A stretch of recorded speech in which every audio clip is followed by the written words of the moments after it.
Welcome back to the Premier League show. Big day of breaking news. Right, we're joined by Carve, Rob and Clinton to get into this one. Carve, I'm going to start with you. Look, why have United taken this decision and why now? Look, I know sometimes we get carried away talking about all the modern structures at clubs and sporting directors and directors of football.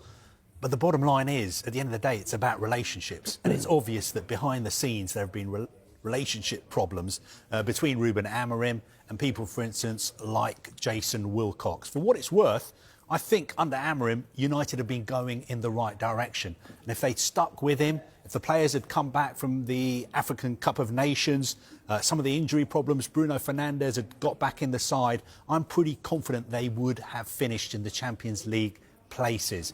So for me, it's a bad day for Manchester United. If you were going to sack Rúben Amorim, you should have done it in the summer, when you finished 15th, when you lost in the final of the Europa League and didn't get into the Champions League. Instead, you went and gave him £200 million to spend on players, and you ended up sacking him 5-6 months later. The same mistake that they made with Erik ten Hag as well. Give him a new contract, give him money to spend in the summer, then as soon as things go wrong, sack him. I think there's two things that I've been told from talking to various people on this that changed in the Manchester United perspective. Carve is absolutely right, but things changed after the appointment of him. The whole reason that they appointed Rúben Amorim was Manchester United were desperate for stability. That's what they wanted. And the feeling was that, certainly recently, every time Rúben Amorim went in front of the media, he created instability in the football club and in the message he was giving to his players. It was very emotional what he said.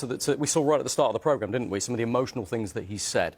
Another factor, which was absolutely crucial, was that when they appointed him, I understand that they talked to him a lot about this is where we are now, this is where we want it to evolve to. And they felt that he was too rigid in his planning. Not just that 3-4-3 that we've talked about a lot, but in his tactical approach. And we'll go on to talk about this meeting that he had with Jason Wilcox, the sporting director, in just a moment. But that was a key to it. The breakdown of the relationship between the head coach and the sporting director. We normally see it only ends one way. But as far as United were concerned, I understand, they felt there was an intransigence there, an inability to adapt the tactics depending on which players were available, which players were injured, the players he had at his disposal from the recruitment department. And having gone to a back four with some success, as Gary Neville was talking about, Jason Wilcox, I think, couldn't understand why he reverted to a back three again after that. So it was those sort of discussions that were happening behind the scenes, alongside the way that Amorim was reacting in media conferences, undermining his bosses, criticising his bosses, criticising himself, criticising the players, say,